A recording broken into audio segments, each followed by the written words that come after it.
Hello, and welcome back to another episode of the On the Sideline podcast with Jackson and Kyle. I am Jackson, and I'm joined, as always, by the man who can't wait to watch Zach Wilson on primetime. Kyle, how are you doing? Doing good. Can't say I'm too excited for that, but, ready to get this week 4 going. Week 4. Yes, week 4. I think interesting slate of games. Some clunkers, some very fascinating ones. A few that I'm super interested in. I think there's it's a mix. There's some really great games, I think, and then there's also like the Broncos and Bears. Yeah, Broncos, Bears. The Chiefs, Jets on primetime. That's not great. Yeah, those aren't great, but there are some juicy games here though. Yeah, I think so. Speaking of decent games, I think that sums up the Monday Night Football games, right? Decent. There was definitely some intrigue with them. I would say that. I guess you want to get into it with your team? What happened here? I didn't think this was that bad. Maybe I'm delusional. I didn't go in with high expectations in this game. I know where we're at as a Tampa Bay fan. I was hoping we'd keep it competitive. We didn't really. But I also thought that there was a lot of beating. I thought both teams kind of beat themselves at times and made some errors. But I don't know. I mean, Philadelphia, I think to me, the big lesson is that Philadelphia's defense is still really good. Yes, very much so. And this defensive line, we talked about, they've definitely prioritized drafting this defensive line early in the rounds. I mean, I think part of it was also kind of Jalen Carter and Jordan Davis kind of, ending up in their slot. That was kind of their draft ranges, and that was two great picks by them. And they lose a guy like Hargrave, who was fantastic last year, and they've just kind of reloaded those positions. I mean, those two guys have looked very good in their sample sizes so far. It is funny, all the people saying the Bears should have drafted Jalen Carter now. Poor Bears. They can never get the draft pick right. Yeah, no, they're struggling. They even traded away draft pick, still screwing it up. It's I don't know. Listen, this is not a perfect day. Mike Evans dropped a few. Also had an incredible catch in this one. I don't know. I don't know what to. We're not a team that's going to really beat the Eagles. That's not what I'm expecting from us. Probably not. I mean, I think the big thing is this team's not winning a lot of games when they turn the ball over like they did. And that was the thing that worked through the first 2 weeks, is that Baker was, played two clean games in a row. And I thought he wasn't clean in this game. And I thought that was a bit of a problem, but it wasn't just him. It wasn't all on him or anything like that. Rachaad White didn't have a good game. They didn't run the ball well at all to try and establish anything, which just seems to be a Bucs theme for the now year plus. But yeah, I mean, if they're going to turn the ball over twice, I mean, they have to play a pretty efficient game, I think, to win a lot of these games, and especially against a team like the Eagles. Yeah, I mean, the story too was just the dominance of the Eagles' trenches, which I don't even think the Buccaneers' defensive line is bad, but it's just it's not, especially in the passing game. It's just, I mean, Philadelphia with Jalen Hurts could have taken a nap back there. Yeah. I mean, this Eagles offense still feels a little off. Yeah. But at the same time, I think they're rounding into form. AJ Brown finally had a big week. They've hardly used, I know Goddard had ended up getting 5 catches in this game, but it feels like he's hardly been used through the first 3 weeks of the season. And same thing, Smith had a big game to start the year. So it really kind of comes down to can they get those guys going? Can they get this passing game a little more consistent? Because one of the things that worked for the Eagles and why they made the Super Bowl last year is their blend of being able to run the ball, which they're always seemingly going to do well. I mean, they went against the best run defense in football for the past couple of years and had a lot of success in this game. 5 yards to carry, over 200 yards. You know, when they had success and made the Super Bowl last year, it had to be that they could also throw the ball. And I think they have to be a little bit better than what they've shown through the first 3 weeks to see that again and see that Super Bowl appearance again. Yeah. Jalen Hurts hasn't been as dominant as it was last year to start this season. No, I don't think he's looked as good. I'm not concerned. I don't think it's been like terrible or anything, but he definitely hasn't looked as good as what he was last season when he was, he wasn't obviously the MVP favorite. Patrick Mahomes won it rightfully, but he was in the conversation. He doesn't look like in the conversation so far. Right. Yeah. My final thoughts on, the Buccaneers, I guess, before we move on is, as a whole, it's sort of like we played a good team. We beat ourselves. I think if we didn't beat ourselves, we could have had a chance. If Mike Evans made those catches, it would have been a different game. But I still think, even if we played a perfect game, we're probably still losing. Yeah. It definitely could have been closer, but at the same time, like, you had 3 points to the first 3 quarters. I mean, it's just a tough ask for you guys to move the ball in a defense of this caliber. Yeah. Let's talk about the other Monday night game. Rams-Bengals. Bengals, for flashes, they looked back. For flashes, they did. They're still not what we want them to be. The Joe Burrow 49 attempts for just 259 yards, no touchdowns, 1 pick. Not a great stat line. Jamar Chase had 141 of those yards, so he had a great stat line. But as a whole, again, some of those Jamar Chase plays worked. They were able to win the football game. Their defense looked very good, so they didn't have to be as dominant. Yeah, I mean, it's a step forward for Cincinnati. Yeah, I would agree with that. I mean, they started to get some things going. They started very slow on offense once again. I don't think Joe Burrow still played well. Obviously, sooner or later, we have to be a little bit concerned about this. I understand he didn't practice at all basically during August. I understand he didn't play at all in the preseason. So there's some things to work out there, but it's slowly getting better. And at least they got a win, because if they fell to 0-3, I would be a little more concerned, obviously. Yeah. I mean, it was kind of a cornered animal game. I locked them up for that reason. They barely covered a 2.5-point spread. I was a little nervous at the end, but they were able to do it. For the Rams, kind of falling down to earth a little bit. Stafford had another sort of disappointing. It wasn't terrible, but after how great he was week 1, there's still things to like. Again, Puka Nacua is just like a good player. Like, he's just someone we have to watch out for. Aaron Donald is still amazing. Like, I don't think the Rams are a bad team, but this would have, if their offense could have potentially won this game, and it would have been a kind of a statement win if they won this game. Yeah, this team needs a Cooper Kupp. Definitely. I actually think it'd be a pretty good team with Kupp, obviously, but without him, I just don't think there's enough like pieces on this offense. Like, the Kyron Williams thing, I think, is the biggest probably fall over the last 2 weeks. I mean, he's still an okay number 1, I think, but I mean, it's just, they need a little more weaponry, I think, at their disposal, and they just don't have it. They don't have it right now without their number 1 guy. And I do think that changed a lot for this team, man. They're probably an okay team now, and I think they'd be good if Kupp's in the lineup. Yeah, which is a lot better than we thought heading into the year. Without a doubt. I mean, they had some dark moments, it seemed like, during the preseason, and if they're able to kind of put this together with this team, I mean, they could be close to kind of figuring this thing out again and running it back. They just need some of their guys to get healthy, and I don't know is Kupp ever going to be healthy? Yeah, he's starting to become one of those guys where he's Cooper Kupp when healthy. Also, Rams going 1 for 11 on third downs. That's not going to get it done. No, that's definitely a bit of a problem. Some of this credit, though, does have to go to the Cincinnati defense, which, we've talked a lot about the concerns of their offense. Something that's not a concern is this defense seems awesome through 3 weeks. I mean, they have really put together some good performances. And, if you look at this group, I mean, it seems almost better than last year even. And, you had this defense now kind of running on all cylinders. If you are able to get this offense going, I mean, this is a really, really dangerous team.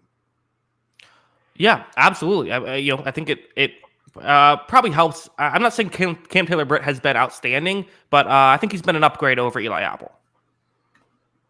Yeah, I would agree with that. And, the safeties too, I don't think have been, they that was the biggest concern because their safeties were so involved in their defensive scheme, and not to mention that Jesse Bates and Von Bell are both good players. The safeties haven't been a backbreaking issue so far this year. I mean, and they've been good. They've been solid, so they've been able to cover really well, I thought. Yeah, completely agree. Yeah. Any final thoughts on this one? I guess how long are we willing to give this Bengals offense time? I mean, we can talk about it in the preview as well, but like, I don't know. Like, I do think Joe Burrow is banged up. Like, I'm buying into that. I think Joe Burrow is playing injured, and like, it just, I don't know. I'm not a doctor. Like, I feel like everyone makes these takes about this stuff. It's like, I have no idea how long a calf injury is gonna take to heal up, and he'll play well. So I think once Joe Burrow is back to full health, I think it'll be that day. It'll be back to what we're used to seeing. Yeah, they got some games on their schedule here that defensively at least seem like it's going to lighten the load a little bit. Maybe that helps and get into the bye week. This team gets rolling a little bit. I mean, I'm assuming that's what they're hoping for too. So, I mean, they still feel like they can be dangerous and competitive at least. Yeah, as they should, given what they've done in the past. So let's move on. Let's talk about the preview show, where we will go through preview, give our predictions for every single game.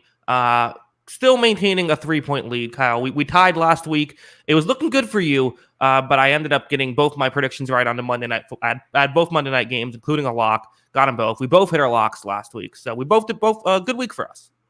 Yeah.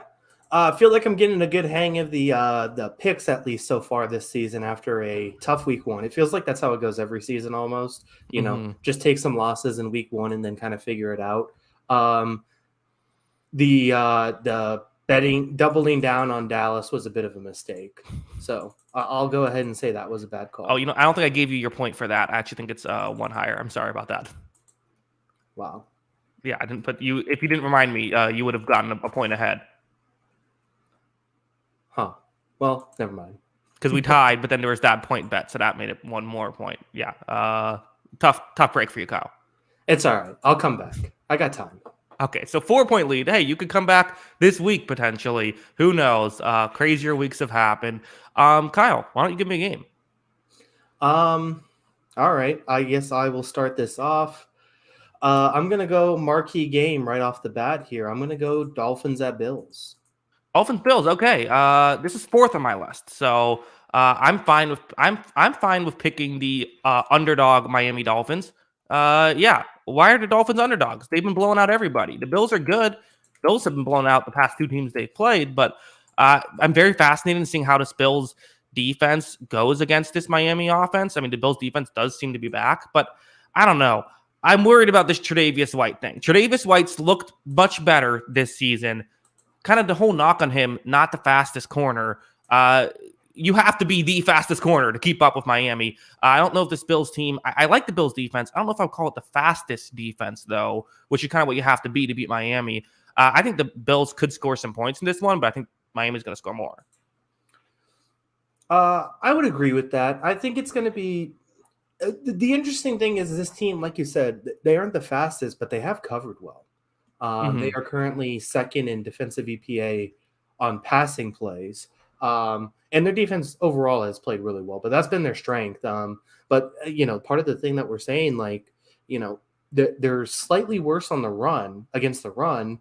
And when this Miami team has started to see some light boxes that they have the past couple of weeks, they've had no problem handing the ball off, whether it's Devin A-Chain or Raheem Mostert.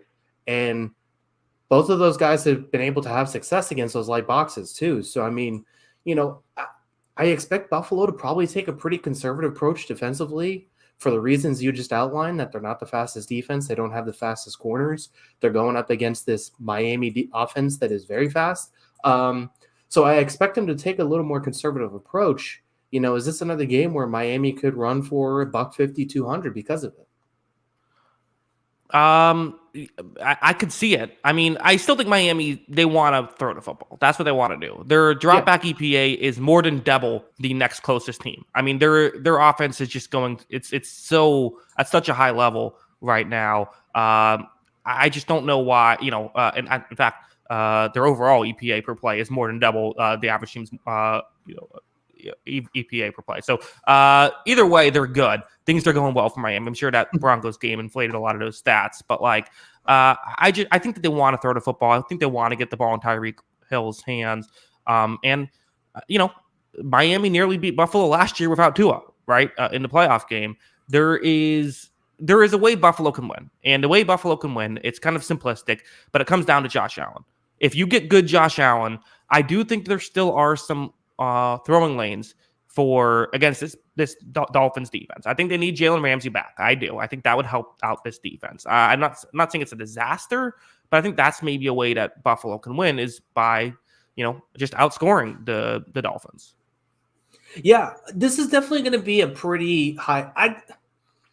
Do you see a scenario where both of these defenses win a lot against each other? I don't think so. Again, but it comes down to the kind of thing too, where it's like it almost reminds me. Like sometimes it's not necessarily about like getting just like your traditional 3-down stop, but like I don't know, get a big play, get a sack, get a turnover, do something like that.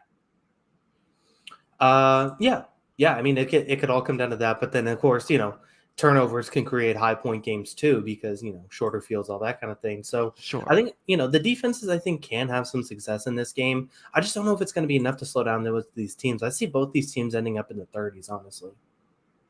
Yeah, and so of course the way it's going to go is it's going to end up like 6-9. Yeah, it'll be 2017 Dolphins. Bet it now. I don't know. I just can't bet against Miami right now. They are hot. It's hard to bet against a team that just scored 70 points. I'll give you that. Yeah. Who do you have? I would leave Miami. I like Miami in the spot playing in Buffalo in September. Yeah. If this was in December, I might think of it differently. Great job by them. Whoever they have to be doing high fives once they saw it out on the schedule. Yeah, they got New England and Buffalo early in the season on the road. Like that's a huge win for them. Yeah, that's a good work by the Dolphins. No, I don't know. Any final thoughts on this one? No, I'm looking forward to that. Should be a fun one. Yeah, all right. I'm going to give you a different game. I'm going to go with another divisional game. Oh, actually, a lot of the top ones on my list are divisional games. A lot of good divisional matchups. I'm going Ravens-Browns here. I think this is a unique one. I'm still trying to figure out kind of who both of these teams are. Browns are 3-point favored in Cleveland. Where are you going? All right. So I think there is a lot of intrigue. This was next on my list too. I think it's a fascinating game, no doubt. I am riding this Browns defense right now. I think it's the best defensive unit in football. From what I've seen through the first 3 weeks, they're good against the pass. They're good against the run. The coverage has looked significantly better than what it did last season. Adding Smith to Garrett, I think, is almost a cheat code. I think those two can also it's impossible to fully contain Lamar, but if I'm going to bet on a defensive end duo to actually contain Lamar, it's those two. And then you also have guys like Jeremiah Owusu-Koramoah out there too that can do some things. So I'm betting on this Browns defense to win this game because I think this Browns defense is that special. I think it's one of the best defensive units I've seen this season by far. So I got the Browns. I think through 3 weeks, it's pretty clearly been the best. EPA per play wise, it's significantly been the best over 0.1 points per play, higher than the next closest one. So again, 3 weeks in, we'll see how it goes. They did just have a good day against Tennessee. I thought their offense looked very good against the Titans.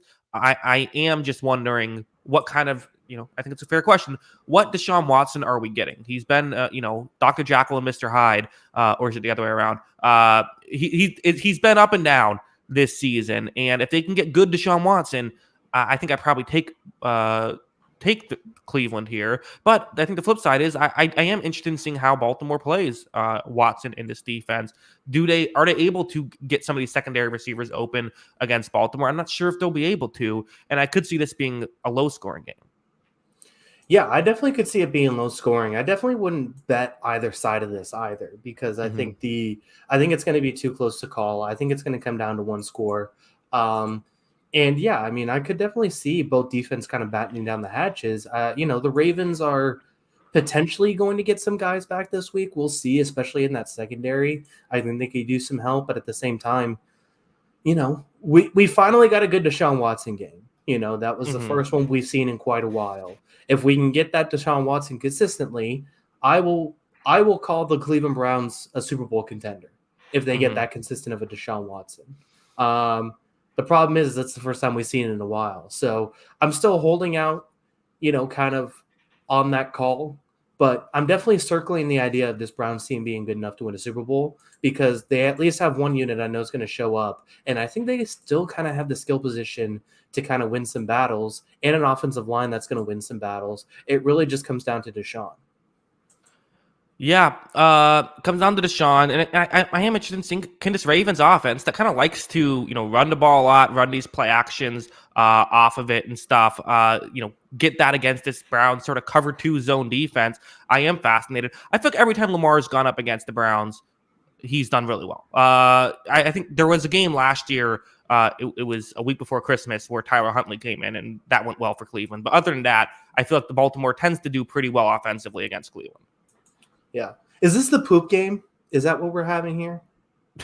What do you mean? Another version of that? No, the one where Lamar had to leave the game because he pooped his pants or whatever. That was a couple years ago. Yeah, was that the Browns though? Yeah, it was against Cleveland. Yeah, that's right, because he was taking the Browns to the Super Bowl. That's right. Yes, it was that one. Okay. No reason to bring that up. Just thought it was interesting. So yeah, I think it's going to be a really intriguing matchup. Like I said, this Ravens team, it doesn't really seem to matter who's in the lineup. They're always going to play good defense. And I don't know. It feels like another year where it's like, well, the Ravens are really good, but the injuries piled up. It already feels like that's brewing. And they just seem to be kind of the team for that theme. And I just don't know, how many injuries can they sustain before it's too much to overcome? They looked a little lifeless last week, I thought. Maybe it was just a letdown game against the Colts, or I don't know. I'm not putting it as like a high emergency concern, but it is something I'm watching because there are a lot of guys out, and there are a lot of guys if you just pull up their depth chart right now, all the IRs and the questionables and all that kind of stuff, there's a lot of guys already banged up week 4 into the season. Yeah, that's it's kind of how Baltimore seems to go. I don't know what it is, but definitely unfortunate. Yeah, and these two defenses. I think Baltimore's defense has been very underrated this season, so it should be a fascinating one. Yeah, I definitely think it's going to be good. Are the Browns the most interesting Davante Adams team? I think San Francisco's up there. I don't know. I don't think San Francisco's the most interesting. San Francisco's the most this would be this is like a kid playing Madden at this point if it's San Francisco. I think that's interesting. Part. Yeah. This is I think that's completely changes the trajectory of this team if they have Davante Adams kind of thing. I mean, I think it changes the trajectory. I think I think it works in a lot of ways. I think basically every team that's a contender should be trying to get Davante Adams. Yeah. How many teams can actually afford him? I guess you could kind of make the money work however you can, but with the 49ers at $42 million in cap space and the Browns at $35 million in cap space, those two teams at least feel realistic. Yeah, for sure. No, it would make sense. I also kind of wonder if it's just going to be wherever Adams wants to go to. Yeah, I mean, it could definitely be. He's going to hold a lot of weight in those discussions, I think. What's the I don't know why we're doing this conversation now, but while we're here, what's the what would you want to see have happen if you're other than your team, because the Patriots would make a lot of sense, but that's not happening. Where would you like to see? Where would you like to see him go? Davante. I mean, there's the obvious ones. I said, I think both the 49ers and Browns would be fascinating. I think the 49ers would be awesome to just see all that talent put together. And then there's the obvious ones, what happens if you pair Mahomes with Davante Adams? He has some of those Kelsey qualities where he's just always open. Having two of those guys on the field for Mahomes almost seems like a cheat code. Could you imagine Mahomes with an elite wide receiver? Yeah, could not, right? That's one of those teams. Could a Detroit get involved and pair him with a Amon-Ra St. Brown? That's a really fascinating duo too. So I would put those two teams also run just aesthetically pleasing offenses for sure. So those ones definitely are on the list. Maybe a team like the Packers could use a number one wide receiver. Yeah, well, apparently they're one of the teams that is considered going back. So I mean, kind of makes sense. I don't know. Sure, if he'll come back, Oh, take him. God. I don't hate that. Dallas would be another interesting one, I think. Yeah, I think they could use another playmaker. Buffalo. Yeah, basically every contender could use him. Let's move on. Kyle, give me a game. All right, let's keep it moving here. Let's do Lions at Packers. I do think this game's interesting. Yeah, next on my list, the Thursday night game. What a Thursday night game! I'm so fascinated in this one. The Detroit Lions are 1.5 point favored. I think I am going to go with the Detroit Lions. I don't feel great about it. I can't figure out who there's more pressure on in this game because, like, I think on surface level, the Lions seem like the obvious team of they're trying to prove themselves. But it's almost like, could this be a passing of the torch game? I think whoever wins this game, it's their division this year. It certainly feels that way. Have you watched the other two teams? I mean, well, yeah, but I mean, whoever wins this one is going to be like, oh, it's our division until further notice. Yeah. I mean, I would agree with that. I mean, it definitely feels like, poor Bears and Vikings. Bears can't catch a break here. Yeah, they're not going to catch any more coming up. So, it's very Bears not catching much. But yeah, go ahead. Yeah, I would. I would agree with that. I do think this game could be, it does feel weirdly important for the division despite it being week 4 because these two teams play each other twice. And I do think they're going to be pretty close. I guess the question for me comes down to, this Lions offense, I think, has had some moments of looking really good. I also think they've kind of, struggled at times compared to what we've seen in the past. And, this Green Bay defense, we talked about it. It's, going on 2 years now where they can't really stop the run. And the Lions, for drafting a running back in the top 15, are currently 25th in NFL EPA per running play. Are they going to be able to consistently run the ball against a run defense that isn't good? I think that's the biggest thing because this should be a game in theory with their offensive line, with the player of Gibbs caliber that they drafted that high, that they're running for $150 in this game.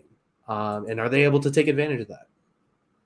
Yeah, both defenses overall have kind of statistically been around the same in terms of like just total like EPA per play. Lions are 13th, Packers are 14th. So it really, I feel like in many ways does come down to the offense. Can I say about the Lions draft?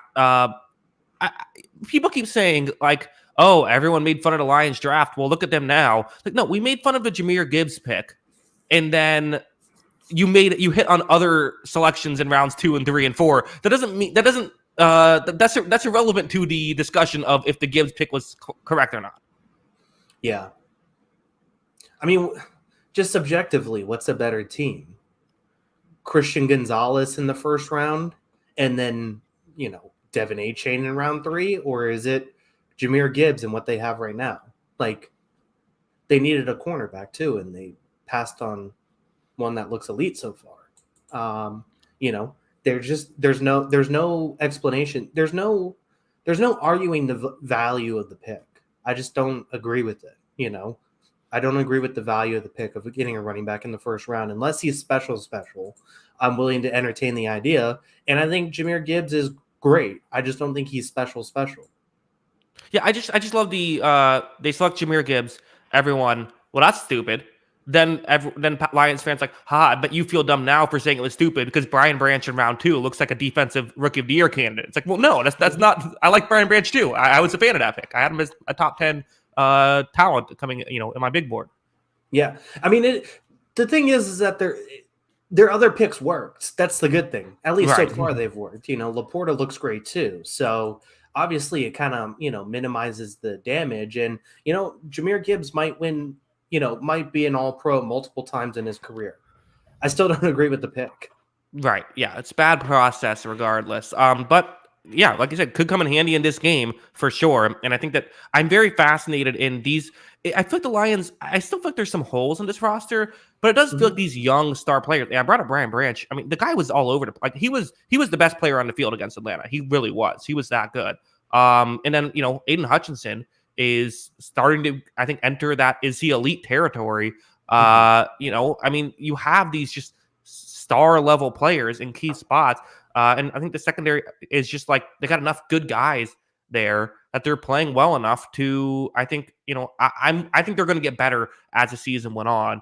And I don't know if that'll matter as much in this game, but I do feel like I trust Jared Goff more than I trust Jordan Love right now. Jordan Love's fun. Jordan Love had that great comeback. He's still very up and down, and I think has not yet had a clean game in the NFL. Yeah, and not to mention, it's like, is Christian Watson finally going to play? Is Aaron Jones going to be back? Is short week for all those guys? Mhm. I already heard somebody say, did they rest all those guys to get them ready for Thursday night? That is a possibility. Bakhtiari, Jenkins too. I mean, there's a couple guys in this offense, like they are a little underhanded too. Not to mention the short week, that I think it matters a little bit. And like you said, I want to see Love with his full assortment of weapons. I think he's made some good throws. I think had some good moments, but it's a little too erratic for me to really trust it against it.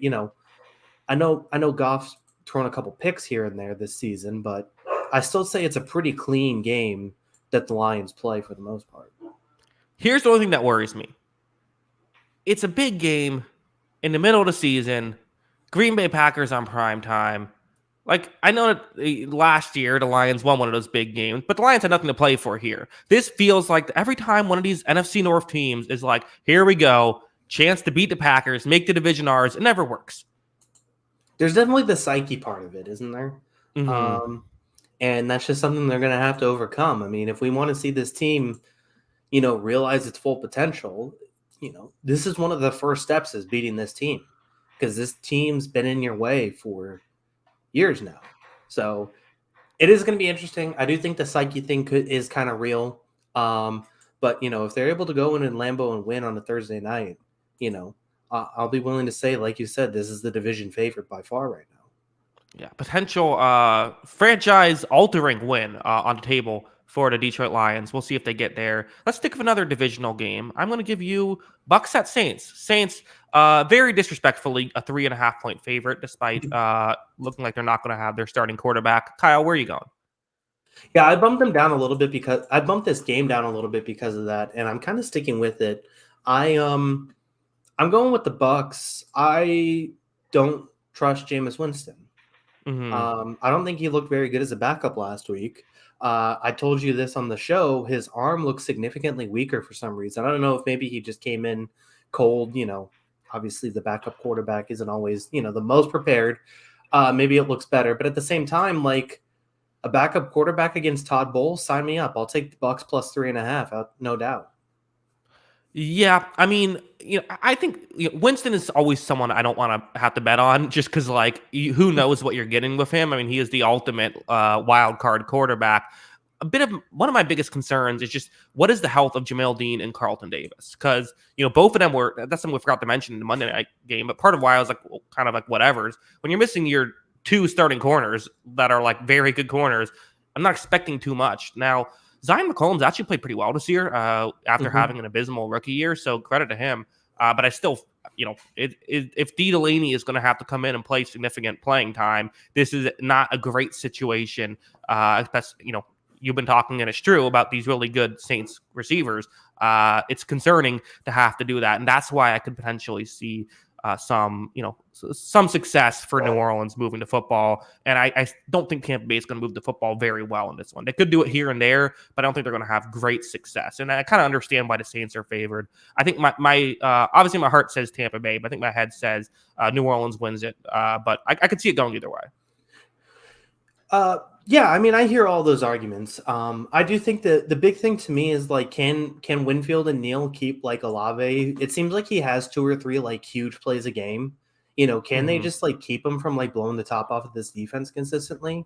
Because I think that's going to be a huge part of Buccaneers' success is kind of limiting these receivers on their deep threats. And the Saints have a lot of deep threats when it comes to him and Shaheed, and they're getting Alvin Kamara back in this game, which even if it is Winston should help, we think. So yeah, Mm-hmm. I mean, I think all of that kind of blends together. I do think this Saints team's good, but we also just watched it get shut out without Carr. And I also think just in general, like they haven't been able to score points. And I think if you're going to play that sort of game, I think that's the kind of game Tampa wants. And I do think there's a scenario that they ground out this victory. What's going to happen? Always interesting when Mike Evans and Marshawn Lattimore get together. I could see. I think Baker's going to throw it their way a few times. I'm interested in seeing what happens in this one because Tom Brady kind of just said, you know what, whatever. I'll just throw it to other players when we're playing each other, unless it's like a very specific circumstance. I think Baker's not going to do that. I'm interested in seeing what happens. He's just going to go right at him. So what he does, Baker Mayfield. I mean, one of the things I do like about Baker in this new system is he's not afraid to throw up the jump ball to Mike Evans. Brady, obviously the better quarterback, wouldn't necessarily, he would maybe throw it to the more open player. Sometimes more fun. Just throw it up. If we have a good receiver, just throw it up to him. That's fun. Yeah, I would agree with that. It's certainly going to be fascinating. I mean, listen, Mike Evans is a Hall of Famer. He's one of the best receivers in the league. He's going to be one of the best receivers in the league for a few years still. Latimore's kind of had his number. Like this isn't a fluke at this point. I mean, the numbers say Lattimore has had success against Mike Evans. So helps when you hold every play, but whatever. Oh boy, here we go. The Bucs bias is out. Anyway, am I wrong? Does he not commit pass interference? There will be. I guarantee you, he will have a pass interference on Mike Evans in this one. I'll write that down. Take the over on props for Marshawn Lattimore pass interference. It feels like they're both ready to throw hands. So maybe one of them grabs occasionally. I don't know. Have we ever seen a rivalry like this? A corner wide receiver rivalry like this? We haven't, right? We've seen like fights, but like this has been like their entire careers. They've just hated each other. I guess like Crabtree and Sherman, but those two, like Crabtree wasn't the same caliber of player. Yeah, that was like he was on season. San Francisco. Yeah. Like we've had a few things like this over, like you said, it's been over shorter stints, like Cortland Finnegan, Andre Johnson, stuff like that. But I would agree with you. It's not like as consistent as this. I'm sure Dion beef with somebody. Seems like Deion Sanders. He had a Jerry Rice thing, but I think that was more of just like because they're both so good. After he played with them, maybe? I don't know. I don't know. Let's move on. We're 37 minutes in, only covered 4 games, so we got some work to do here, Kyle. So you give me a game. Oh yeah, it is my turn. Okay. I think this is a sneaky game. I'm going to give it to you. This feels early, but maybe I'm just riding the high here. I think one team that is the underdog from what we've seen this season has the better quarterback. Steelers at Texans. Texans. Okay. Yeah. It's the thumbnail game. I only had a couple games ahead of this one, so it's not crazy. I'm going Pittsburgh. I've been very pleasantly surprised with this Houston team. I really have. Stroud has come in and looked very good. Tank Dell has come in and looked very good. Will Anderson has come in and looked really good. Talk about nailing the draft. Again, they gave up a lot of capital to do it, but they're looking really good right now. And I think that this is a very fascinating team. I still feel like, while Stroud's looked good, it's different playing Pittsburgh. It just is. Got a unique scenario coming up here for Stroud.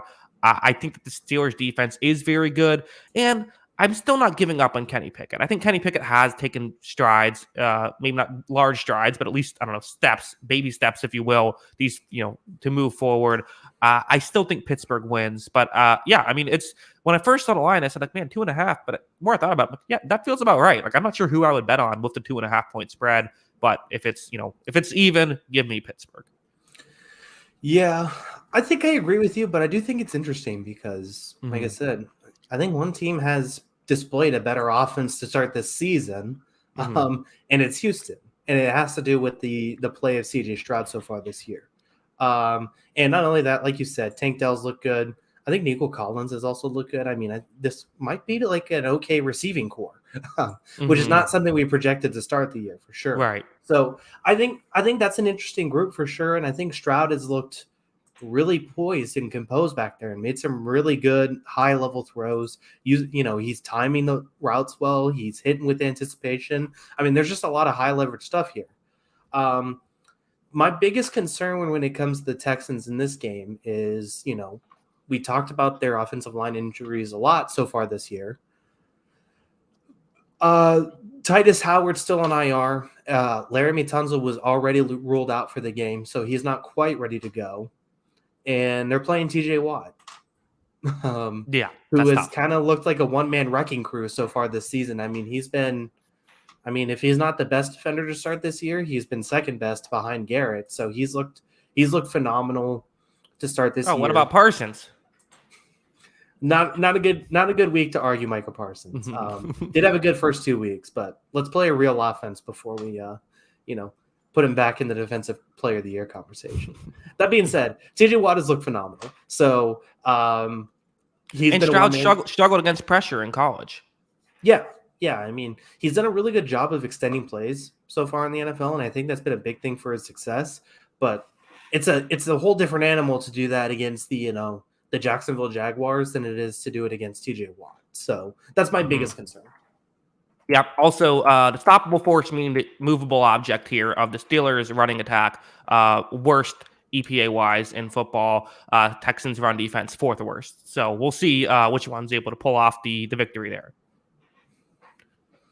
Yeah, that run game is it definitely is rough. This Najee Harris thing, obviously, he's been okay, but it goes back to kind of that first round draft thing.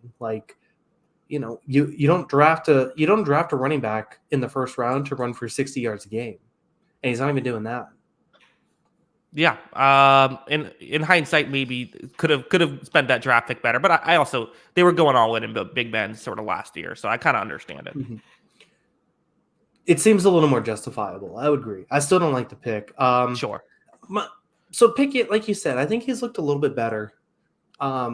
He doesn't know that he doesn't have to run out of the pocket every play, right? He hasn't gone full Zach Wilson, but yeah, he could stay in there a little bit more. Yeah, there's some strong tendencies of I'm going to run away as fast as I can every time. Yeah, which, hey, I mean, sometimes it works. We'll see if it works in this one. Kyle, Falcons, Jaguars, the London game, two teams coming off of rough losses. I also feel like the London game is it's almost like another Thursday night football game of weird things happen on those games. So I think that's another factor in this. Jaguars favored by 3 points. They're at home in London, so that makes sense. Where are you going?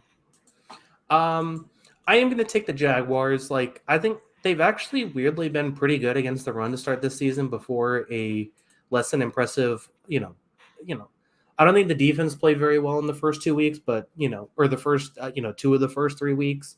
But at the very least, they forced a few fumbles, I think, in week 1 that kind of skewed that stat.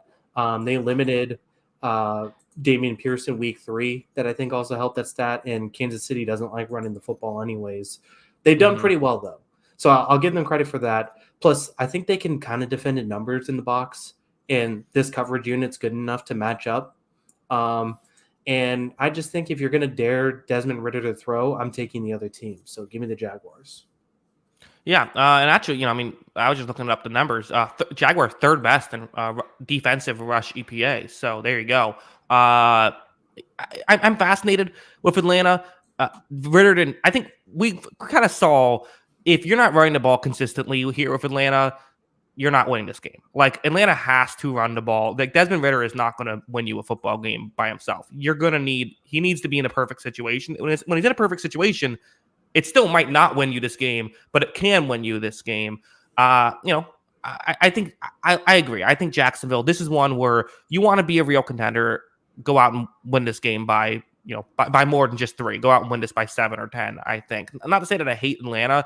I just think that, there's things that Atlanta's good at. Their secondary is very good. I think Jacksonville should be able to scheme up guys to get open over the middle. Atlanta's running attack is very good, but I think Jacksonville should be able to help hinder that a little bit. So if they can do those two things, I do think that this is a good matchup for Jacksonville. Yeah, the last 2 games for Ridder, he's thrown the ball over 30 times in each of those games. One was a comeback win, and then one was a 20-6 loss to the Lions. He's sub 60% completion in both of those games for 1 touchdown and 1 interception. I just don't think that's going to be a winning formula, which is probably not great for the future of Desmond Ridder as a football player. If you can't trust him to throw the ball 30 times, and I don't know, like it feels very easy to me to see Jacksonville scoring early, the Falcons needing to throw the ball and not being able to do it because they just can't. And I think that's probably the recipe for the Jaguars' success. Yeah. Desmond Ritter. Let's guess the PFF grade. What do you think his PFF grade is so far through 3 weeks? Guess the PFF grade. 45. 40.2. That's worse than football. Worse than Zach Wilson. Worse than Zach Wilson. Yeah, That's worse not than where you football. want to be. Yeah. Yep. Yeah, definitely not where you want to be, but we'll see. Maybe the running game. I don't think it's crazy to think either the running game could get going, which could make it at least competitive. Maybe you can get ahead at the end. Yeah, I mean they got good backs. They got good offensive line. They had that opportunity. They really kind of have to control this game. Does the fact that the Jaguars play in London seemingly every year and have back-to-back games in London favor the Jaguars in any way? That they're used to the travel, used to the setup, and no, they don't have to fly back cross country right after this. I don't know about the back-to-back thing. I don't know if that helps, but I do think it helps. I mean, there's a lot of Jaguars fans in London, right? Like they have that benefit. Yeah, I think it's a small benefit. I don't know if it's more of a benefit than just playing at home would be, but I think it's better. It's not quite just a neutral site. Yeah. Should this team just move to London full time? Yeah, I'm in favor of it. I say go for it. Why not? Or actually, don't have them go. Just let's expand. Have a team. Have them be like Notre Dame. They don't have a division. Just let them float around. And they're the London team. What is this, like the Savannah Bananas or something?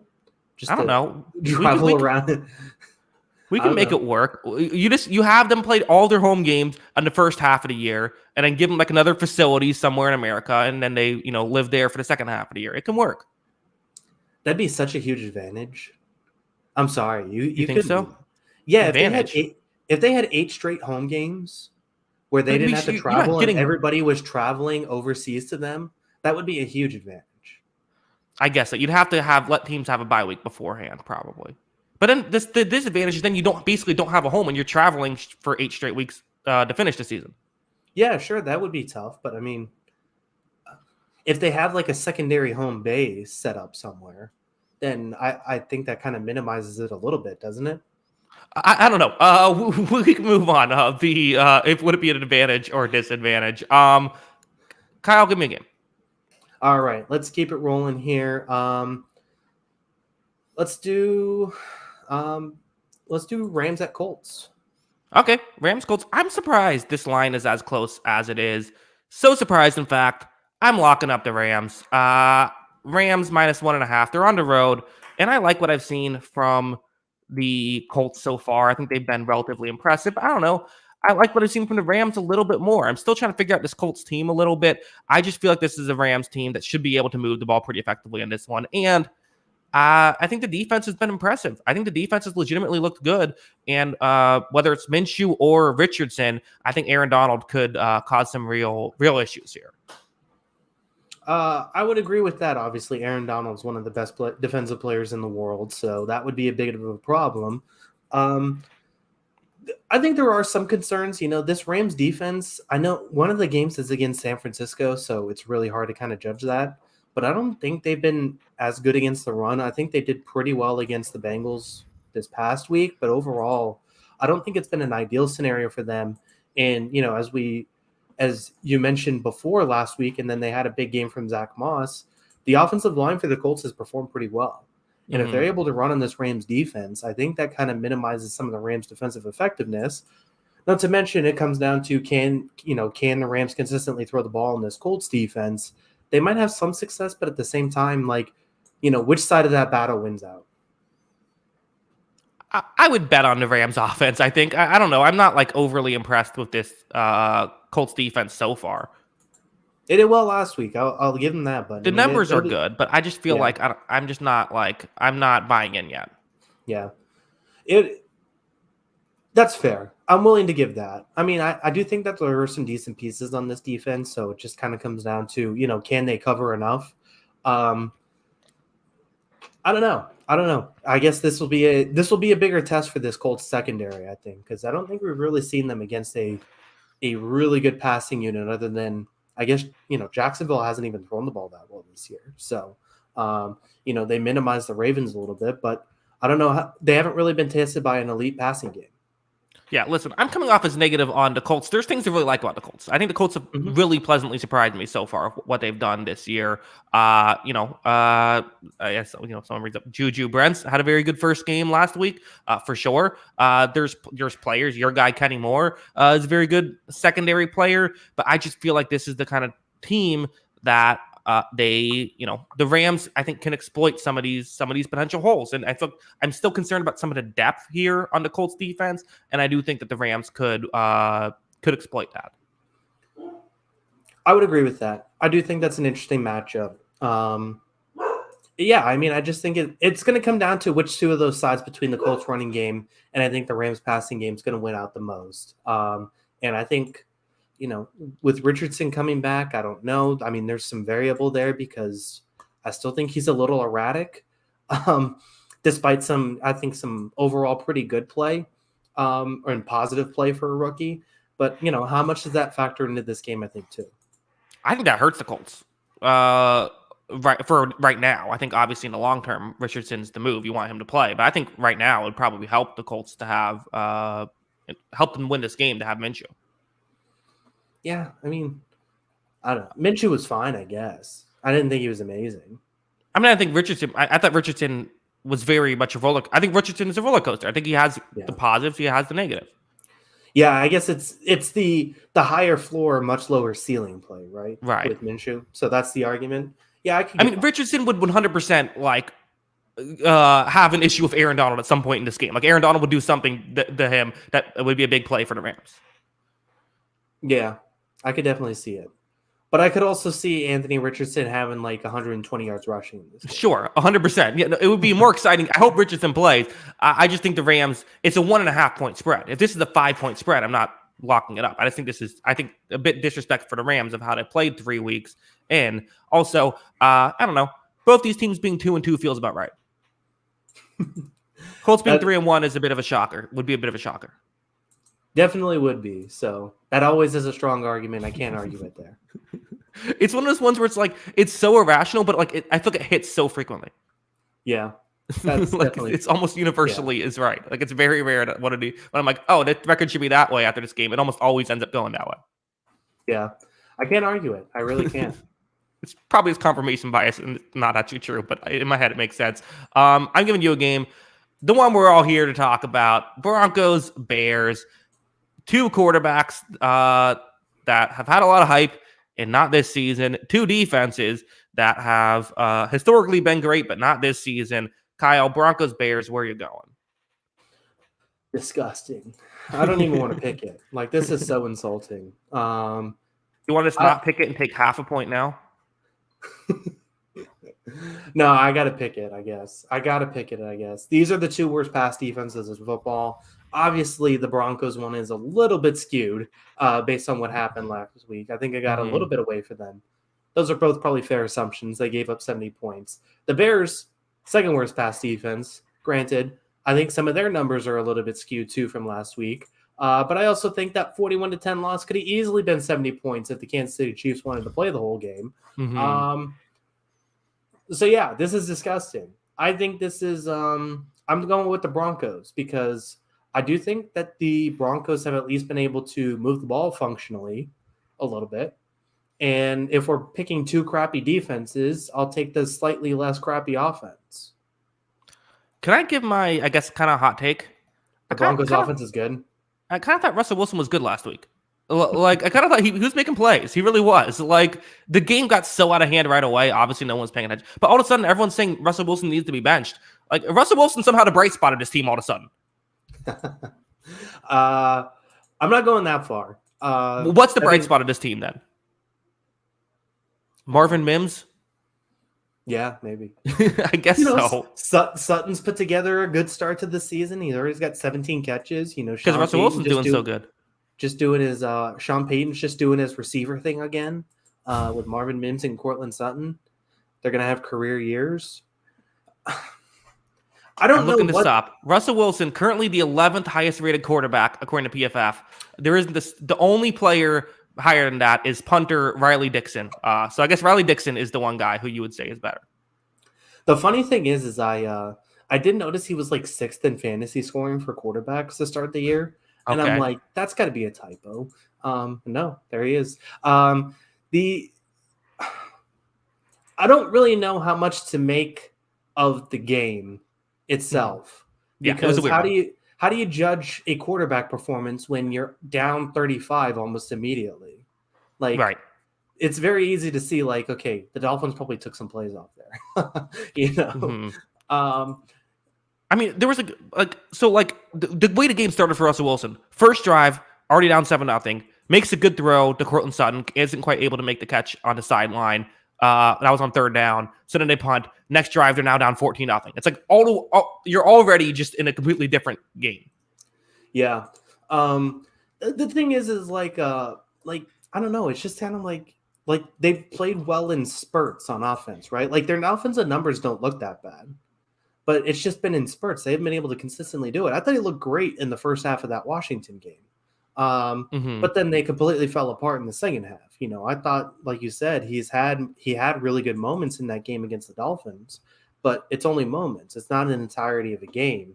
So yeah, I think it's I think it's a really tough thing to judge exactly how effective he is and how much of it is situational. But like, yeah, I mean, numbers wise, I think their offense has been fine. They need to get stops, and they should have opportunities to get stops against this one because we've watched this Bears offense get stopped by seemingly everybody. Yeah, I mean, well, that's just the thing, right? And that's why I agree. I think I actually think Denver even could have been a lock candidate, 3.5 points, just because, like, at least their offense has been, like, fine. Their defense has been abysmal, but I think, the main reason I'm bringing up the Russell Wilson play is more so I think the idea that he should be benched is kind of insane. I think that, like, at the end of the day, you're paying him for the next, like, several years anyway. The reality is Russell Wilson has to basically play elite to be worth his contract. He's not doing that, certainly, but I don't think he's necessarily been the problem this season, unless you want to say because of his contract he's the problem. But you know, but yeah, I mean, the Bears offense, this has to be the week, right? I mean, this has to be the week where they start to get something going. If not, I mean, this is just they're going to be the first overall pick. Heads have to roll if Mm-hmm. they don't get it done this week because we just saw what happened to this defense last week. And I mean, we've done a lot about the Bears passing game and the Justin Fields issue and the inability to throw the ball downfield and the unwillingness, it seems like, to throw the ball downfield seemingly at all and all that. This is the fifth worst running offense in football Mm-hmm. with Justin Fields. Yeah, you insane. know? So it's just like, you look at all that, it's just like, they're not even doing what they're supposed to be good at. So In yeah. fairness, when you're down 30 points in the second quarter every week, you're not going to run the ball a lot. Yeah, but this team isn't changing its offense based on the point differential. They don't throw the ball downfield that much. So it's clearly Mm-hmm. not an issue of how far behind they are. They're far behind in every game. Why does it matter? Run your offense. Yeah, and even they're 14th in rush EPA offense. It's like that's still not good. Like considering you have Justin Field, like Khalil Herbert, like you should be at least a good running team, and like they're not even that. Yeah. So I just, not a hot take, but I just can't get behind this Bears team. And I think that at the bare minimum, I think that the Broncos should have some success. Thank you. I think so. It could be could be one of those like fun bad games. No. Well, I like those games. I know we disagree on that. Kyle, give me a game. Why would even a fan watch that game? Like, why put yourself through that? I don't know. Because you have a chance to win this one finally. This is the one. If you're a Bears fan, this is the one you go to actually. You got a think so? chance. I think so. How devastating is it if you lose to this team that just gave up 70 points? Okay, well, listen, you haven't had to experience your team being like, we're legitimately going into the season, your hope is to win one football game, like I've had to deal with. You go to a game where you're playing another terrible team and hope that you are able to see a win. That's how I always did it. All right, fair enough. Is it my turn? Is that what we said? Your turn. All right. Raiders at Chargers. Yeah, give me the Chargers. Chargers 5.5-point favored. I know you hate the Chargers, which is why you're reaching here to give me this one. I don't know. I mean, the Raiders should be able to move the ball relatively effectively. You're right. Adams is going to get a bunch of yards. I get why there's this, but I just feel like I just feel this Chargers team. I don't know. I'm not willing to lose hope just yet on this Chargers team. I'm not. I would agree with that. I'm not giving up yet, just because they have two awesome players. The problem is though, is like they had four awesome players on offense and they lost two of them. Like, and I know Eckler's not out for the year, but between him and Mike Williams, like that's half of their superstar talent on offense, and not to mention their talent on defense is not very talented outside of Joey Bosa. So like, this team I think is just not very well constructed. The reason, I don't think this is a reach because, I'm just looking at quickly glancing, the last time these teams played, 2 times last year were decided by 7 points. They split the series. In 2021, they split the series with the last game of the season coming down to overtime. In 2020, I can keep going through it. It's like these. But those are very different teams. I mean, 2 years ago, the Raiders made the playoffs. Sure. But they also like split. It seems like every year, like even in 2020, they split. Okay, both of those games come down to one score. It just feels like, some of these AFC West division games just feel weird. The Chargers always play well against the Chiefs, but then have a dumb moment. The Raiders always beat the Broncos, no matter how bad the team is. And these two teams always play within one score, no matter who's winning. It's just kind of what happens. Yeah, DG has a good point. Raiders also have home field advantage, which is legitimately true. It's in LA. It's legitimately home field advantage for the Raiders. I mean, and I wouldn't be shocked if Vegas, not the team, but the area, if they treat it that way as home field advantage for the Raiders. Here, I mean, basically the way I view it is these are two, statistically bottom 5 defenses. The Chargers have a top 5 offense statistically. The Raiders don't even have they're 19th. So like that's just kind of how I view it. It's just like the Raiders. I think they'll be better offensively. I think they'll move the ball. I just think I trust Herbert more than Garoppolo. Hot take. I would agree with you. I think. I agree with it. Like I said, these division games just get weird, and I don't trust a team who's badly coached and also can't get stops. Like that's just a tough thing for me to really sell on. And I just don't think there's enough talent in this defense to really bet on it getting better this season either. Now, this team hasn't even just been bad passing defense wise. They've gotten torched by seemingly everybody, at least the Raiders can say they slowed down Russell Wilson a little bit. I know it was a 6 possession game, so, it wasn't really that good of a performance, but at the same time, like this Chargers team has seemingly been torched by everybody. And I just don't, like I said, if they're out Eckler and Williams again, like they're running out of options for the guys that I'm really banking on for this team to be good. Yeah, we'll see how that goes. Kyle, I'm going to do it to you. I'm going to give you your team. In fact, I'll say right off the bat, this is my favorite bet of the week, of betting the Patriots plus 6.5 against the Cowboys. I think this is a good matchup for New England. Are you going to go with the hot take? Are you picking your Patriots to defeat the Dallas Cowboys in Jerry World?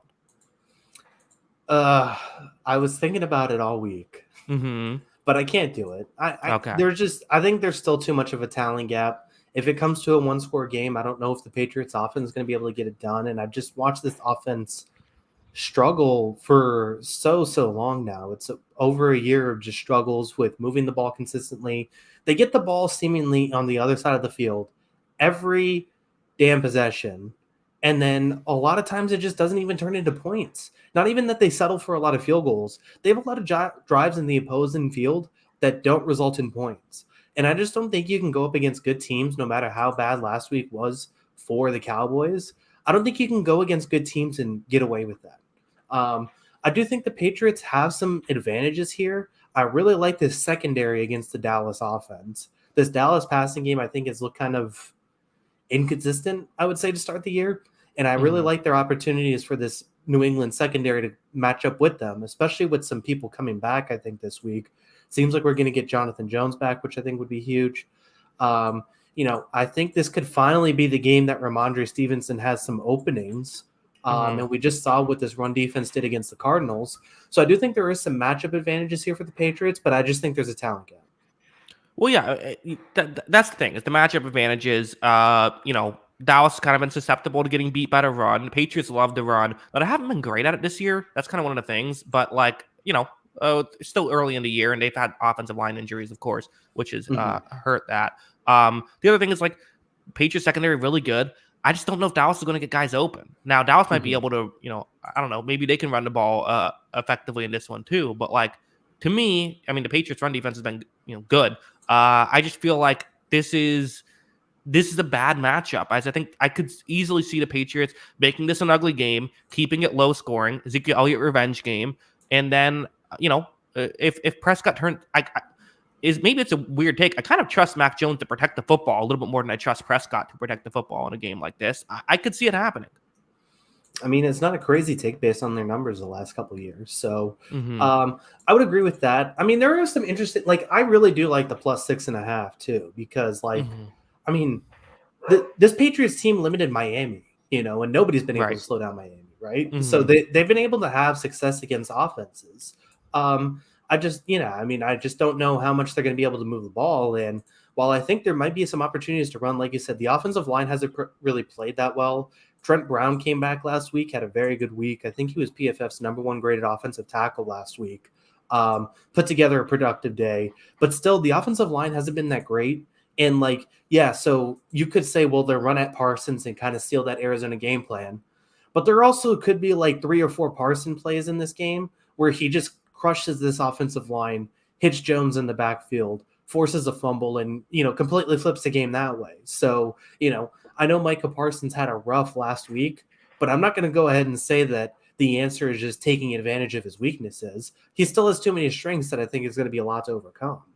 Of course. And my criticisms of Micah Parsons have only come with you calling him the best defensive player in football in my fight back against that. I think he's, easily a top 5 defensive player in football. But yeah, I mean, we'll see. One other thing I wanted to bring up, my last thought on this game. So far, Brandon Cooks hasn't been great in a Dallas Cowboys uniform.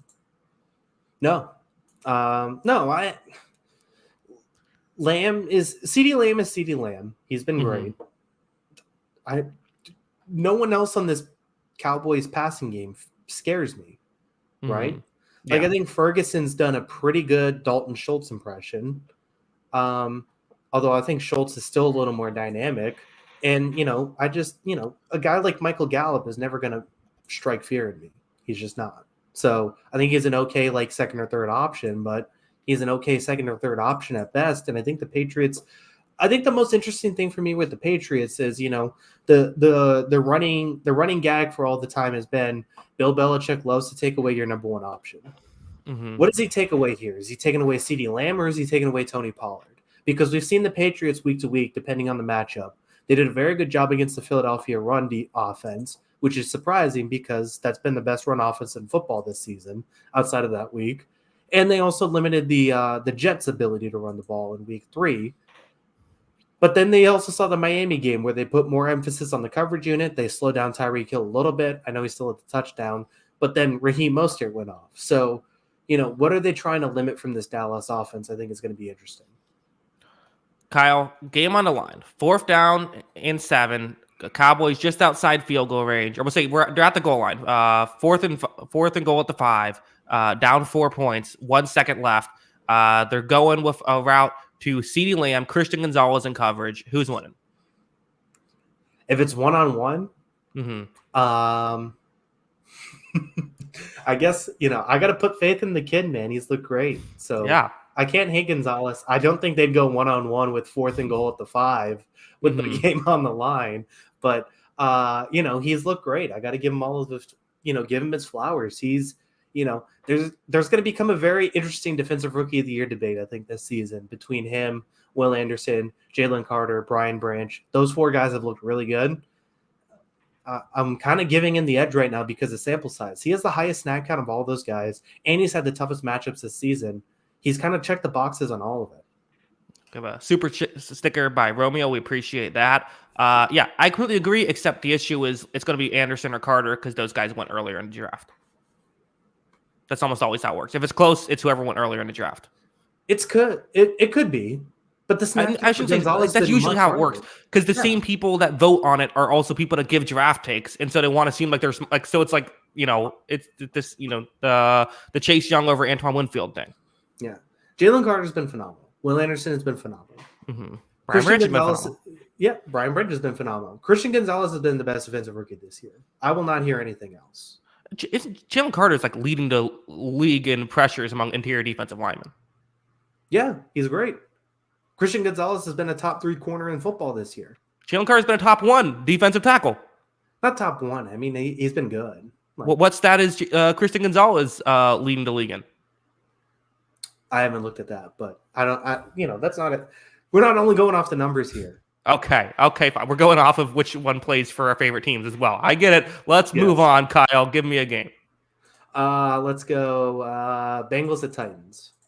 Bengals, Titans. Okay, I had a couple games. It's we're still this late into the show, although part of that is because we've gone a little long on some of this. But still a game with a 2.5 point spread. Consider locking this one. This is my other lock. It would have been the third time in 4 weeks I locked the Bengals. Not locking them. I am picking them though to win. I don't know. For some reason, instead of writing in my notes, I always write the abbreviation. For some reason, I wrote Ben instead of CIN for Bengals. Anyways, what are the Bengals? What's their health like? This Titans team is just so fluky right now. I just can't trust them.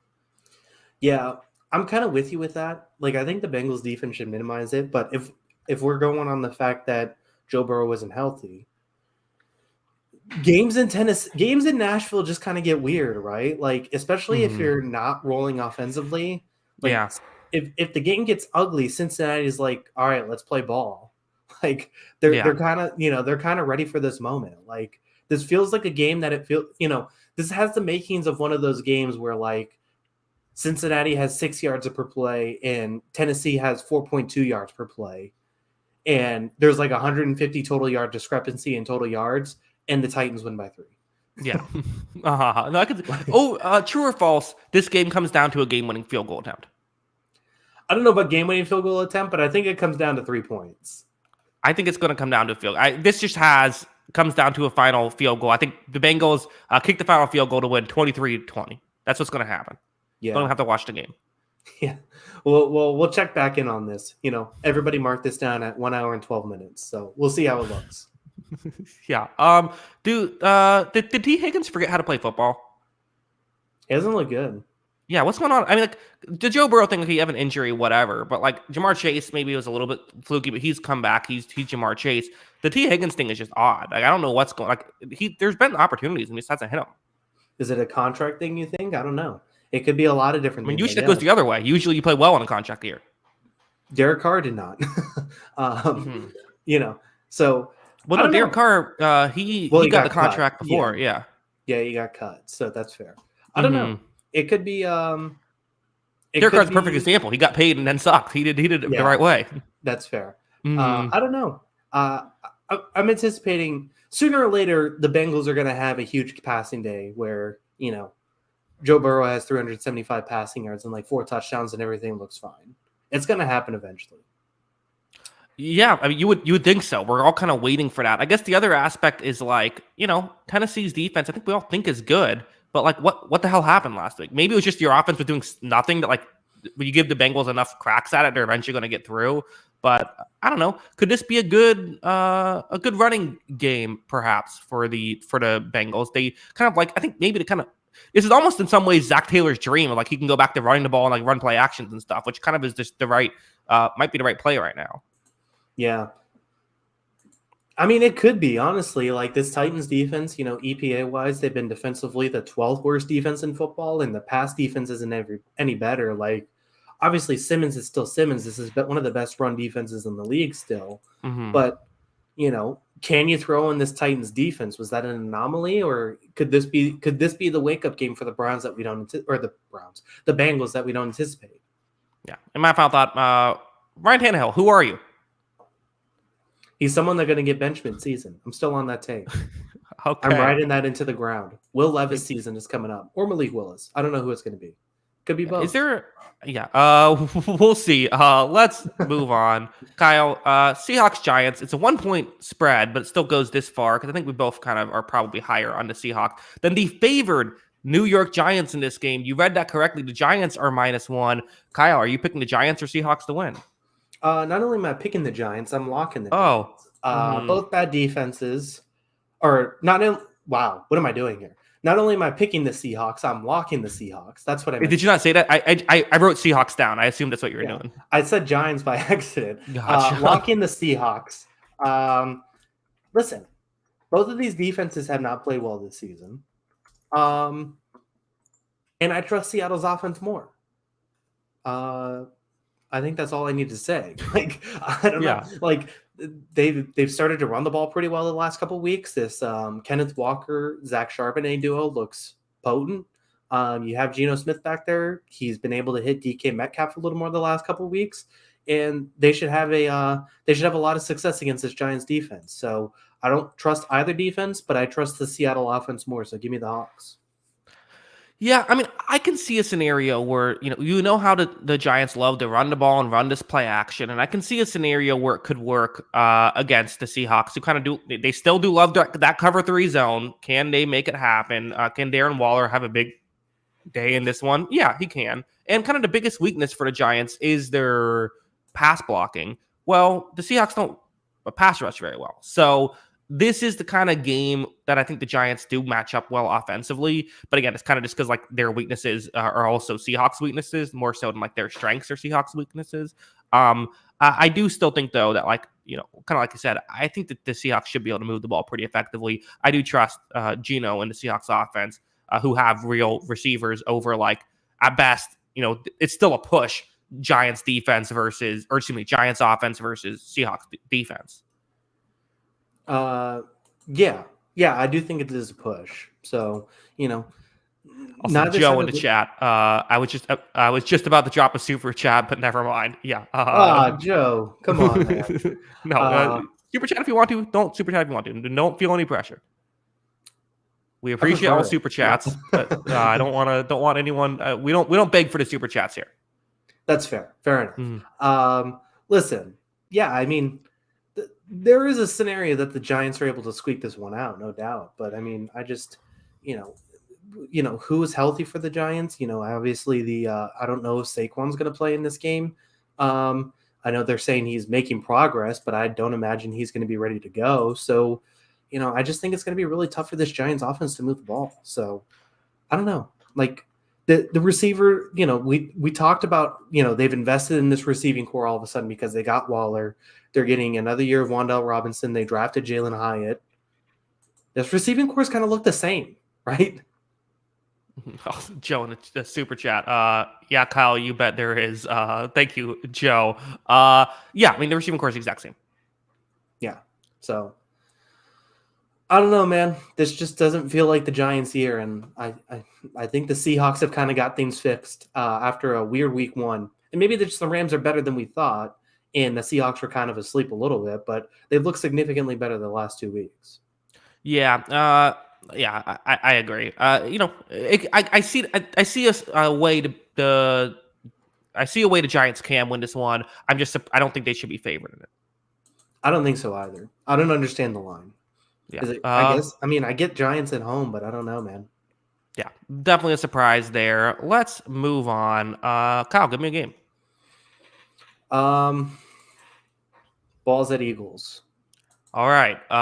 The Washington Balls. I'm picking the Eagles to win. I think the Eagles defensive line could kind of tear up this Washington offensive line. I think it's possible we overreacted a bit to Sam Howell looking solid against Arizona and Denver. In hindsight, maybe we got a bit too excited there. I think this offense could have trouble against a very good defense. I also, the bright spot of this Washington team is kind of their defensive line. I don't know if that'll matter as much in this game because typically good defensive line against a good offensive line, the good offensive line wins. So I think Philadelphia, I'll say they covered an 8-point spread here at home. Yeah, I think that's a fair choice. I mean, the interesting thing to me in that last week was that that Philadelphia offensive line against Tampa looked pretty dominant. Mm-hmm. And they're going against another good defensive line, but is it at the point now where this offensive line is just healthy enough and good enough to kind of dominate anybody? I mean, they were last year in a way, though they did lose this game last year in Philly They did lose this one. That's true. So yeah, I mean, I still think it's going to take some balls magic, but I just don't know. I don't know. I think it's going to take a lot. It's going to take a big, kind of breakout Terry McLaurin game for this season. I think it's going to take a big performance from their defensive line, and perhaps they have some success against this Philadelphia passing game, which has started kind of slow, but I just don't know if it's enough. Yeah. It's interesting. I just think I don't hate this Washington team. I really don't. I just think that Philadelphia's, to me, I think they're the better team. I think they've kind of found something. I guess the one thing you hope for is that Jalen Hurts still keeps making some mistakes and it still isn't fully ready yet. Yeah, you kind of have to bank on that. You got to get some turnover luck here. Because you are the lesser talented team. I mean, there's no debate there. This team just made the Super Bowl and is 3-0 already. I don't think the Washington wasn't the 2-0 team that started the year, but I also don't think they were as bad as they showed last week either. They're probably somewhere in the middle. That's the sweet spot. Yeah. I think I agree. It's kind of weird. I guess it's just hard. I just don't see how Washington. They have to just, I guess, push the ball down the field, but Philadelphia doesn't really let you do that. I think they're going to struggle to run the ball. I think they're going to struggle. I think this is going to be another ugly Sam Howell game. That's what I think. I'm really struggling to see how this offense could get going unless they really are just patient. Unless Howell has a good day and is able to kind of pick apart, throw it through tight windows and really kind of play a flawless game. That's kind of what you have to do, because if you make a slight mistake, Philadelphia will capitalize. Well, we saw kind of that Patriots approach where they were able to throw the ball pretty quickly on Philadelphia, get the ball out quickly, and have some success on drives. I don't think this is a perfect coverage unit for Philadelphia. I really don't. I think it's okay. But, if there is a path where, Mac Jones in that game had 316 yards on 5.9 yards per attempt. But if they're able to kind of do something like that and get the ball out quickly, and, Terry McLaurin can get some yards after the catch, Jahan Dotson can get some yards after the catch, Samuel too. Maybe that's success, is don't let this defensive line get on you, get the ball out quickly, let your playmakers kind of do some things, because I do think there is opportunities to move the ball in this Eagles secondary, even if it's not against Darius Slay. Yeah, interesting stuff. Want to move on? Yeah. All right. I'm going to give you Vikings at Panthers, the closest spread left, as the Panthers could still have Andy Dalton out there, which I think would change things a little bit. Vikings obviously 0-3, trying to avoid 0-4, which would be a disastrous start. Where are you going here?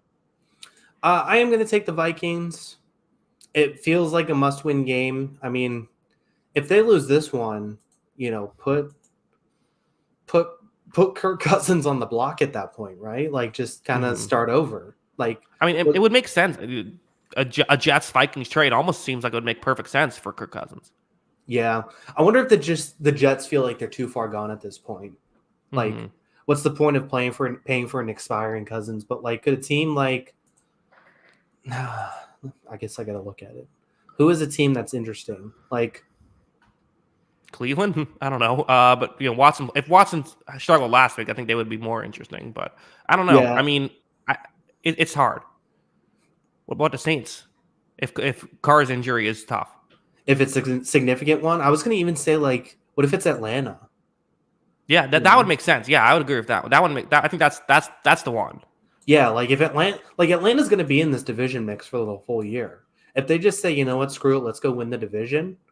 Kirk Cousins makes a lot of sense for the Falcons. Yeah. I think we could even throw your team in there. I know you may not want it, but I don't know, unless you're 100% sold on a full Baker season, you could kind of talk yourself into, if we can win this division, let's just go get Kirk Cousins. Yeah, I guess so. I could see it. I think I just don't think they're going to do that. I think that Baker's too fun. Yeah, you're saying that now, but he's going to have a 3-interception day here soon. You're going to be like, what? We can't do this Baker thing the whole year. But then we get a good draft pick. It's a win-win. Yeah, I don't know if you're going to be bad enough to get a good draft pick. We'll get a good draft pick.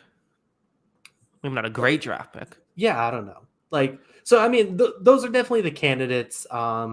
Back to You the you Vikings, could even Vikings lump my Panthers. team in there. But yeah, I mean, but my point was like, if this is a loss, you're throwing in the towel at this point. This is a loser leaves town game, and the Panthers might have already left town because they just don't Yeah, have I the think they're horses. out. Mhm. So yeah, I mean, the Vikings have to win this.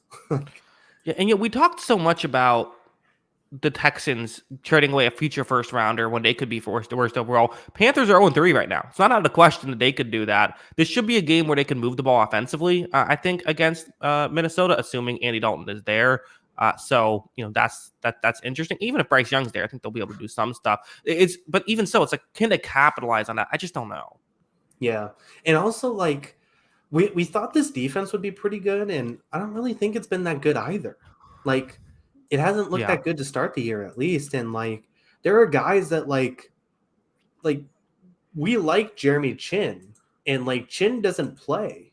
Like, there are Mhm. some guys that we liked on this team that like don't get snaps on defense, and I don't know what's happened to their talent development. I don't really know what's happened with this team to the point now. I don't really like anything about it.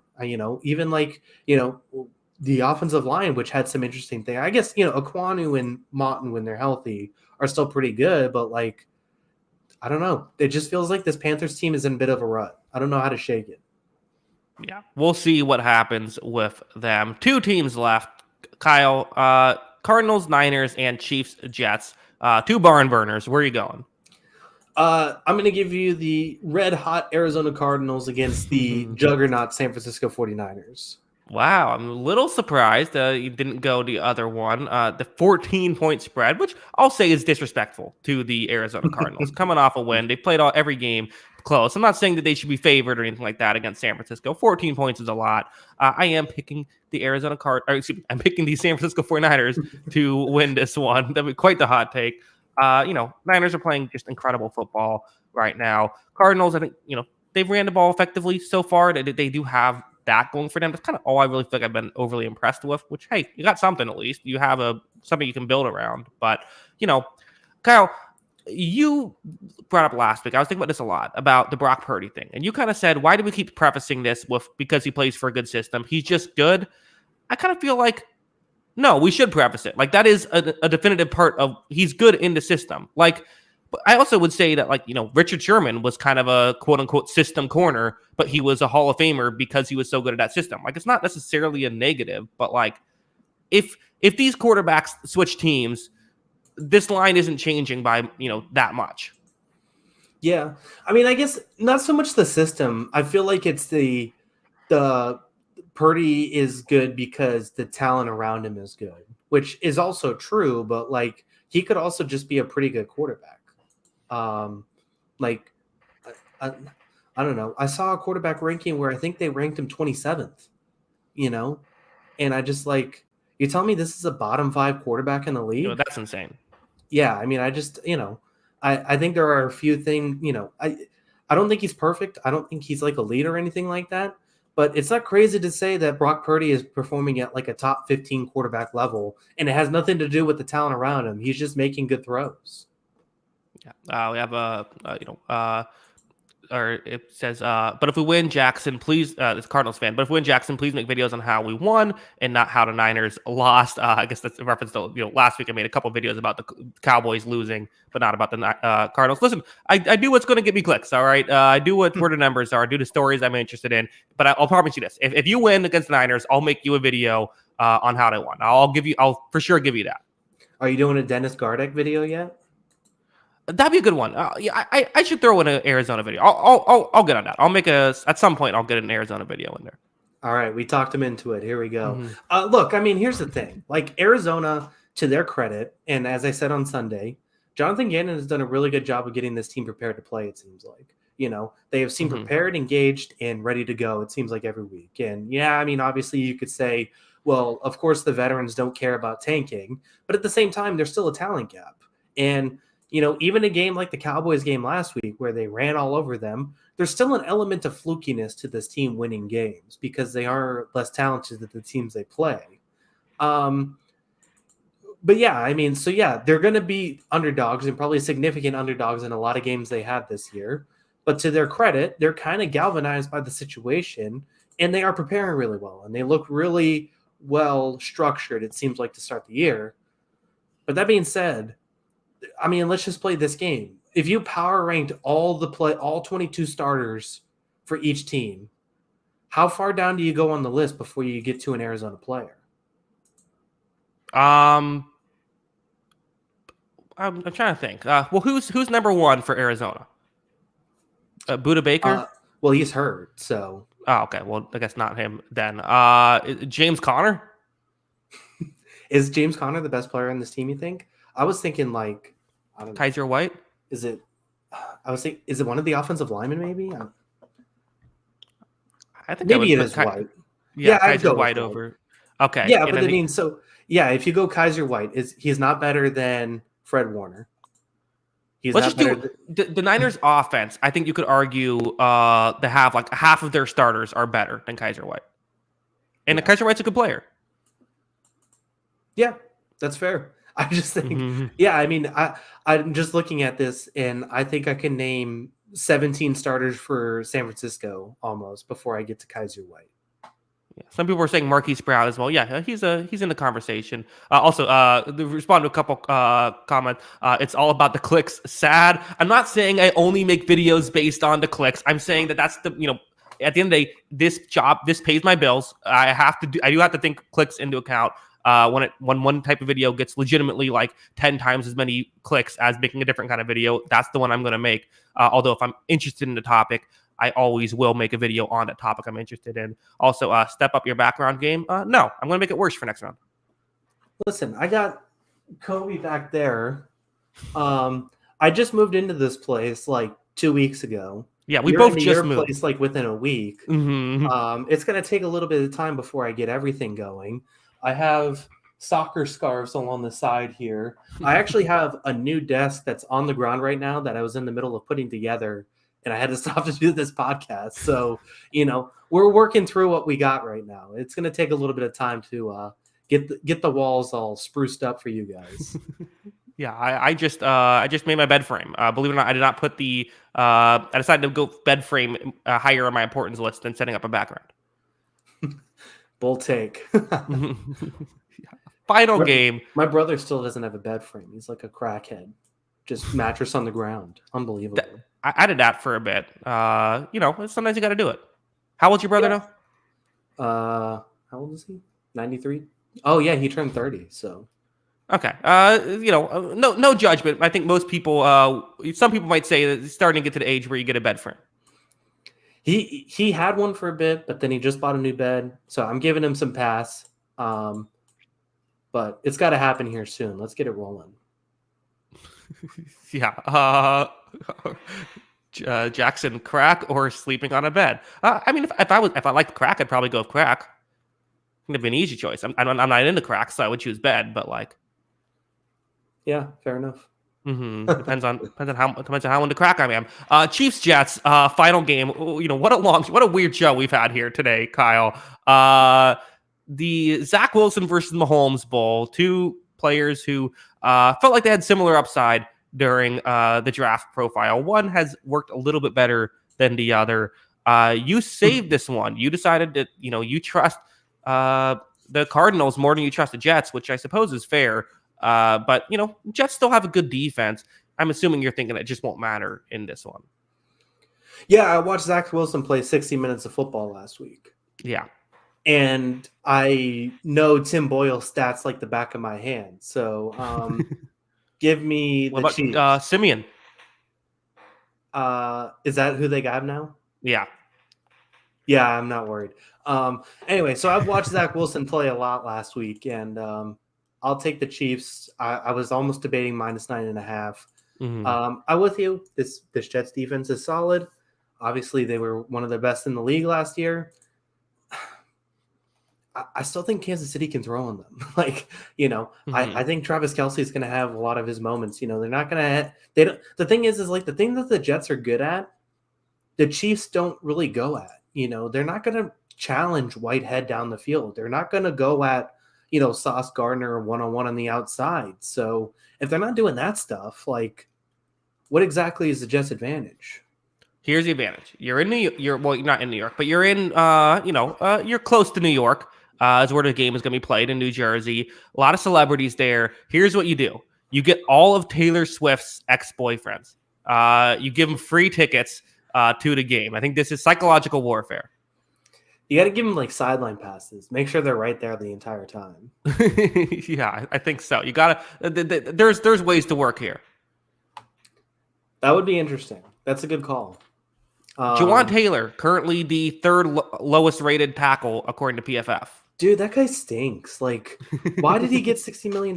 We were already on this.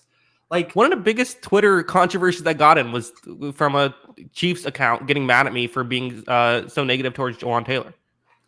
And not to mention, like, he can't even follow the rules and be good.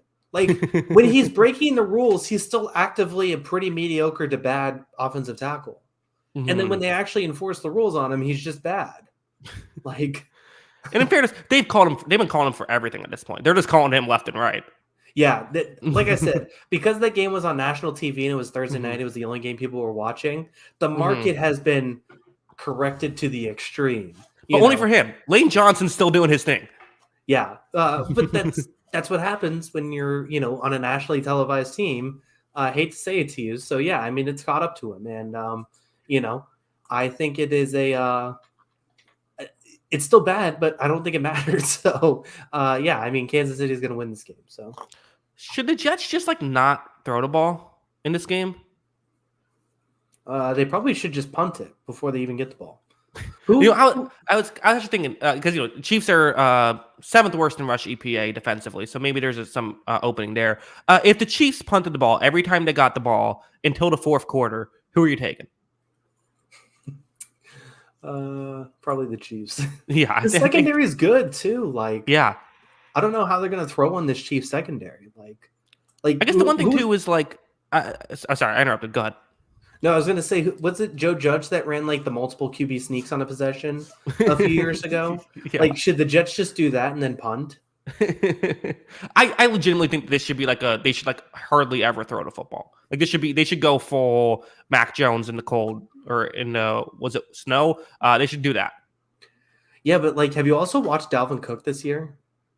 Yeah, it's not an emphasis on the last name Cooked. Like he is not explosive at all. I mean, he wasn't great last year. Yeah. But he was supposed to be a difference maker for this team, and he's not. Like they went to multiple sideline pans last week of people arguing on the sidelines. And it was like Michael Carter is arguing. And it was because he got ran over by Kyle Duggar on a blocking assignment. It's like everyone's upset. Nobody is working in this offense. And like I said, their receiving core is worse than it was last year, which is amazing because it wasn't even that good last year. And Wilson just looks scared. And he's going against a defense with Chris Jones on the defensive line, with a good secondary, with a bad offensive line, and outside of Garrett Wilson, basically just terrible skill position. And he's scared. He's scared back there to play quarterback, and it's not going to work. Not looking great for the New York Jets. We'll see how these things go. I don't know. I am interested in seeing how the Chiefs' offense attacks this. There is at least a good side of the, that I'm fascinated by how that will play out. But Kyle, that is our show. Long show, marathon show here on the Wednesday. I'm looking forward to some bye weeks coming up soon. Yeah. Not to mention with this like 2 Monday night games deal, like we have extra recap. Yeah. Come on, NFL, work with us here. Yeah, we got places to be. We have furniture to assemble. Yeah, I got to get this desk up, so I got to work tomorrow. Yeah, next week only 14 games to cover. We're getting there. Yeah, we're slowing down a little bit by bit. Yeah, super chat from Shady Luke, Pundit LMAO. Yeah, we appreciate that. Kyle, apologies to your Red Sox, now officially below 500. Yeah, it was time to end the season. The season's over for everybody. Baseball season's done. Yeah, even as my team's about to make the playoffs, I'm not too optimistic here. I mean, who do you think's the favorite? I think in the AL, Baltimore has to be the favorite. I just think I don't know. The Rays have obviously been very good. They're so injured. They just have Like we're missing basically our entire starting rotation. Our closers now hurt. Like even the guys who are playing like banged up. Our best player is like a pedophile. Like it's just like it's not great. Yeah, I don't know. Like I think the biggest problem is you're asking Glasnow and I guess Eflin to throw a lot probably this postseason, but like I think your offense is better than Baltimore's, even without Wander Franco. And I just Baltimore's bullpen also hasn't looked that good. Yeah, that's true. So like I don't know. I think if I'm looking at a struggling bullpen out of Baltimore, I'm not buying the Twins obviously at all. The Rangers are interesting, but they can't keep anyone healthy. And their bullpen, they don't even get a save half the time. Yeah, I know. Like their bullpen's worse than Baltimore's, and I think Houston's going to go off. I don't want to play Houston. I'm worried about them. Yeah, I mean, I get it. Toronto's also kind of just sitting there. I'm maybe not buying it, but like I do think the Rangers are a team that could outscore anybody. Yeah, and maybe they just have one of those runs where they like are hitting as a team like 330, and nobody's keeping up with that. Like that, I do feel kind like of what they possibility. did, 10 years ago. Yeah, exactly. Like I don't trust anything else on that team, but if they're just mashing the ball, it just becomes a numbers game, right? I also just have to say how dumb it is. The Rays currently easily they're 9 games up on the third best team in the AL, and yet they're gonna now have to go to the wild card to play a 2 out of 3 series after playing 162 games. And if they win, they have to play the Orioles in the divisional series. If I'm the Orioles, I'm pissed. Like, why do we have to play we won the conference? We had the best record. Why do we have to play the second best team in our first round? Let the record show that Jackson loved divisions when his 8-win team won the division last year in the NFL. But now divisions are the worst thing ever when it affects his team in the negative side. No, it's fine. It's the right. It makes it more. I'm obviously going to complain about it when it's my team, but honestly, I think it's more annoying for. I just think they should reseed. I think it's fine if we have to do an extra hard thing because we didn't win the division. I don't like how Baltimore also gets screwed over in the process, even though they are going to win 100 games. Yeah. I thought I jinxed baseball a little bit for there because I was like, the season's over at All-Star break. I was like, Ohtani won MVP, Acuna won MVP, the Braves won the World Series. I said that in July, and I thought I jinxed it for a bit. But now it seems like Acuna is actually going to win MVP, and it seems like the Braves are actually going to win the World Series still. So maybe I didn't jinx it. Who knows? Baseball's weird. It's going to end up being like the Marlins and the Mariners. Yeah, this guy really likes you, by the way. Mikey Duke. Yeah. Hey, appreciate it. Just wanted to say he's really looking out for you. Okay. Well, I'm glad Mikey Duke is a fan. Kyle, let's get out of here. Let him know where we can find us on Twitter before we head out. Make sure to follow us on Twitter. That is at Jackson Kruger. Make sure to follow me at by Kyle Gronin, and make sure to follow the account page. That's at On the Sideline JK. That's at On the Sideline JK. Of course, we're like audio only podcast. Anywhere you get your podcast, check it out. It's On the Sideline podcast. Again, thanks to everybody for watching. Kyle, any final thoughts? Looking forward to the week, except for Broncos and Bears fans. That's going to be sad. I'm looking forward to it. It'll be fun. Looking forward to Damian Lillard being on the Bucs. Yeah, we didn't even talk about a lot of intrigue. Yeah, that'll be interesting, and we're not gonna because I want to go to bed. I don't want to go to bed. Yeah, it's late, so let's get out of here. Yeah. Thank you, everybody. We do appreciate it. Until next time, have a good one. Peace.